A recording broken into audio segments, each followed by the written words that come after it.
হাতিয়াতে আসার পরে আমি যে বিষয়টা সবচাইতে বেশি এনজয় করেছি সেটা হচ্ছে যে এখানের মানুষজন খুবই আন্তরিক এবং খুবই ফ্রেন্ডলি। এটা আমার কাছে সবচাইতে বেশি ভালো লেগেছে। আপনারা তো ইতিমধ্যে জানেন যে হাতিয়া উপজেলার যিনি প্রার্থী অর্থাৎ ১০ দলীয় জোটের প্রার্থী আব্দুল হান্নান মাসুদ, তিনি তো হাতিয়ার জন্য অনেক কাজ করেছেন।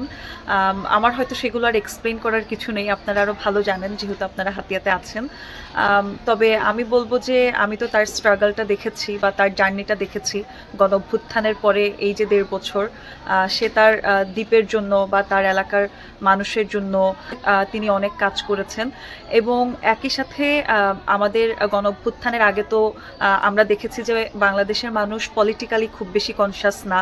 তো তিনি চেষ্টা করেছেন তার অঞ্চলের মানুষজন যাতে পলিটিক্যালি কনসাস হয়ে ওঠে, সচেতন হয়ে ওঠে, অর্থাৎ নিজেদের অধিকারের কথা যাতে তারা নিজেরাই বলে, এবং এই পরিবর্তনগুলো দেখা যাচ্ছে।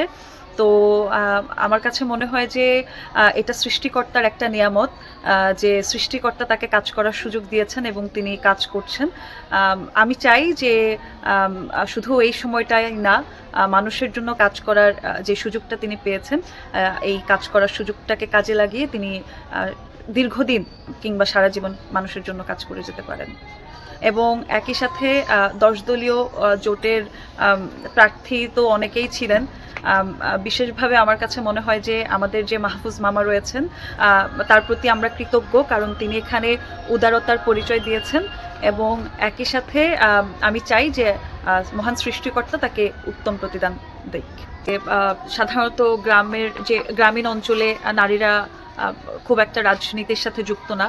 তো আমি যেহেতু দীর্ঘদিন রাজনৈতিক সংগঠন করছি এবং রাজনীতির সাথে যুক্ত, ফলে আমার কাছে মনে হয় যে আমার জন্য এটা সহজ হবে মানুষের কাছাকাছি যাওয়া এবং সবার কথাগুলো শোনা, তাদের কাছ থেকে পরামর্শ নেওয়া এবং একই সাথে তাদের যে সমস্যাগুলো রয়েছে সেগুলো শোনা, এবং পরবর্তীতে এটা নিয়ে কিভাবে কাজ করা যায় সে বিষয়ে অবশ্যই আমি চেষ্টা করব তাদেরকে সহায়তা করার। দেখেন, আসলে মহান সৃষ্টিকর্তাই জানেন যে নির্বাচনে কি হবে।